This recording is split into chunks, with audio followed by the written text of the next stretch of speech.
kami pada kesempatan malam hari ini alhamdulillah dalam rangka untuk melaporkan adanya laporan polisi tersebut ya, dengan nomor laporan polisi LPB 1661 Romawi 2026 SPKT Polda Metro Jaya tanggal 8 Januari 2026. Siapa yang dilaporkan atau siapa terlapornya?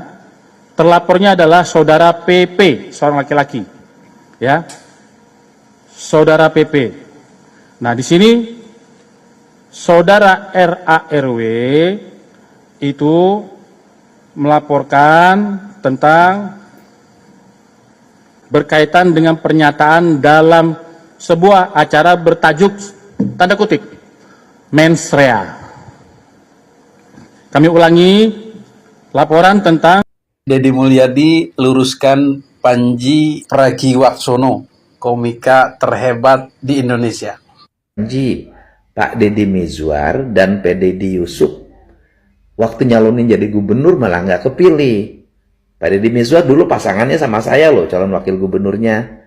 Kemudian Pak Deddy Yusuf pasangannya dengan Pak Lex juga nggak terpilih juga. Tetapi walaupun dia artis, saya ngaku jujur, Pak Deddy Yusuf itu punya kemampuan. Nah, sedangkan saya sendiri yang dianggap gubernur yang YouTuber, saya nggak boleh muji diri saya, baik apa enggak, saya memimpin. Nah, gini aja, Kang Panji datang ke Jabar, keliling, lewatin tuh jalan-jalan provinsi ya, kemudian keliling ke daerah-daerah, di berbagai daerah di seluruh wilayah Provinsi Jawa Barat. Saya ngebangunnya bener apa enggak? Apakah saya ini hanya gubernur konten atau gubernur kenyataan? Komika itu semacam kritikus ya, seniman kritik. Mungkin beda dimensi dengan pelawak. Lebih kepada roasting. Roasting itu meledek-ledek lah begitu. Tapi kenyataan. Kritikus, para pengkritik itu baik, perlu. Keberadaannya diperlukan. Untuk memberikan masukan-masukan. Untuk mengingatkan. Dari sisi agama namanya tawasau bil haq. Atau mengingatkan kepada kebenaran. Oh, ini salah, dikritik. Oh, ini salah, disindir. Oh, ini nggak benar, dibuat leluconnya. Orang yang baik dengan dileluconi seperti itu merasa, oh iya, saya kok dijadikan bahan tertawaan kebijakan ini, berarti ada yang salah, memperbaiki. Itulah fungsi kritik baik dari pelawak, komika, bahkan penceramah-penceramah itu. Tetapi tidak semua kritikus juga selalu benar. Ada kadang salahnya, keseleoknya, betul? Yang dikritik pun tidak selalu salah, ada kadang benarnya. Maka disinilah kita perlunya keseimbangan dalam menilai. Kritikus tidak selalu benar, yang dikritik tidak selalu salah. Ada kalanya yang mengkritik salah, ada kalanya yang dikritik benar, atau sebaliknya. Begitu. Seperti misalnya Panji juga ada salahnya ketika dia membuli atau body shaming terhadap Gibran. Yang sudah diungkapkan oleh Dr. Tompi itu bahwa wajah ngantuk itu bawaan. Tidak ada hubungannya dengan baik atau tidak baik. Tidak ada hubungannya dengan kebijakan yang ia buat. Seperti Herman ngantuk dulu itu. Atau orang-orang berwajah, mohon maaf, pelongo. Itu kadang orangnya baik, kerjanya baik.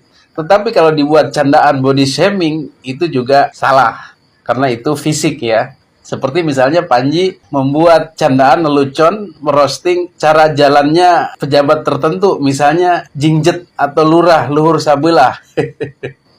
Jalannya miring sebelah gitu, karena kakinya pendek sebelah. Itu kalau di roasting, dengan cara seperti itu pasti menimbulkan ketersinggungan. Nggak baik. Kemudian, secara konsep juga Panji waktu itu dikritik oleh KDM yang memaksakan bahwa gubernur Jawa Barat itu Deddy Mizwar, wakil gubernur Deddy Yusuf. Ternyata tidak benar. Deddy Mizwar tidak pernah menjadi gubernur Jawa Barat dan tidak terpilih. Kemudian tentang dirinya sendiri, KDM artis YouTube. Artinya dipilih karena keterkenalannya saja, tetapi kerjanya tidak ada. Begitu kira-kira pesannya. Tetapi KDM membuktikan, silahkan lihat di Jawa Barat. Jadi apa yang diungkapkan Panji itu tidak sepenuhnya benar. Itulah fungsi konfirmasi dan kritik. Tidak ada kemarahan tapi hanya natural saja. Kritik dibalas kritik. Semacam dialektika lah begitu. Si Panji dilaporkan ke polisi. Terus nu disalahkan pemerintah. Nu dituduh pemerintah anti kritik lah. Mengkriminalisasi orang yang mengkritik lah. Tekung silila ieu media ngawawancarai Gibran. Nanyakeun, Mas Gibran, gimana tanggapannya? Ya, Panji dilaporkan. Ya Gibran, ya ngajawab salah, henteu ngajawab oge komo. Ya Gibran mau tidak mau menjawab. Ya jangan lapor-lapor, kenapa sih lapor-lapor? Terus ieu nya oknum media gitu, nanya deui. Terus gimana ya tanggapan Mas Gibran ketika di roasting oleh Panji? Emang aing nyaho ieu teh. Nyaho arahna ka mana? Aduh ampun teh. Jago ngadu dombana. Aduh ampun. Ya yakin ya, selain Gibran ke pejabat-pejabat lain oge diwawancara anu disenggol ku Panji. Misal yo Prabowo gitu. KDM ke diwawancara. Kumaha we carana supaya menang jawaban? Ya, supaya masyarakat teh terframing bahwa di dieu teh pemerintah anu salah, pemerintah anu anti kritik. Yang mengkritik dibungkam, dikriminalisasi, dipolisikan. Tinggal we nu geus-geusnya, lamun misalkan teu aksi teror gitu nya, aya pihak-pihak anu ngalaporkeun ka polisi. Kumaha we carana membuat masyarakat teh gaduh gitu. Kasieunan, tungtung nama saling menyalahkan satu sama lain. Terus kalau misalkan sudah terjadi kegaduhan, ya, masyarakat dengan masyarakat lainnya saling bertengkar, siapa yang paling diuntungkan? Yang paling diuntungkan adalah elit-elit politik, oknum pejabat korup, dan mafia-mafia yang memanfaatkan situasi demi kepentingan pribadi. Dunia perpolitikan Indonesia ini lucu ya.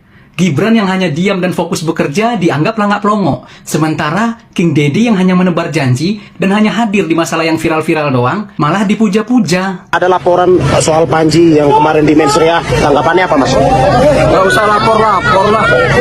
Ya. Kritik evaluasi itu biasa. Ya. Gibran sering dianggap terlalu banyak diam. Tapi diam bukan berarti menghindar. Kadang diam itu pilihan untuk tidak memperkeruh keadaan. Di saat Presiden berada di garis terdepan menerima sorotan dan kritik, Gibran justru memainkan perannya di balik layar. Bukan karena dia takut diserang, tapi karena dia memilih fokus bekerja daripada omon-omon.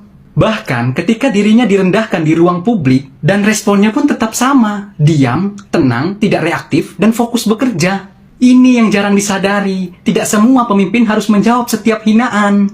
Dan juga tidak semua kritik harus dibalas dengan konten. Sebagian politisi membangun citra lewat konflik, seperti Kang Deddy yang selalu hadir di setiap masalah viral. Dan Gibran memilih membiarkan hasil yang berbicara, bukan omon-omon dan menyebar janji doang.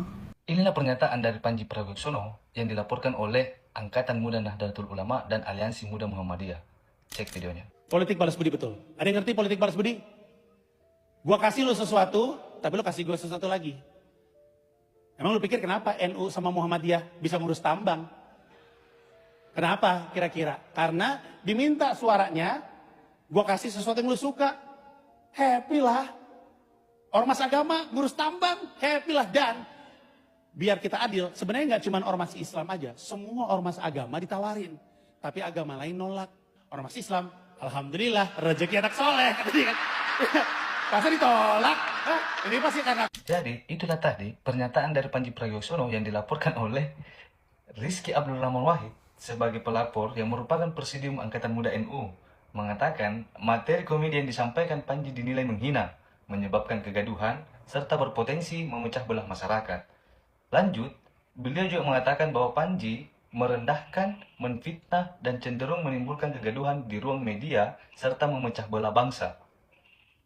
Bro. Panji Pragiwaksono dipolisikan usai mensreanya viral. Dan teman-teman, yang polisi ini siapa? Teman-teman dari Ormas Islam yang dia senggol. Ya, yang polisinya adalah Ormas Islam yang dia senggol. Ya, Dan selain itu juga Ikatan Mahasiswa Toraja mendemo dia atas penghinaan dia terhadap suku Toraja. Dan semuanya berakhir dengan kaburnya dia ke New York, Amerika Serikat. Ibarat kata seperti ini loh. Gua nyulut petasan. Gua suruh terus gua lemparin ke rumah orang. Piung, beledak. Pas beledak, apa yang gua lakuin? Gua kabur sambil hahihi. Ya kayak gitu kelakuannya. Kok aneh ya? Katanya berani, katanya hebat, katanya pinter, tapi nggak tahu jawab.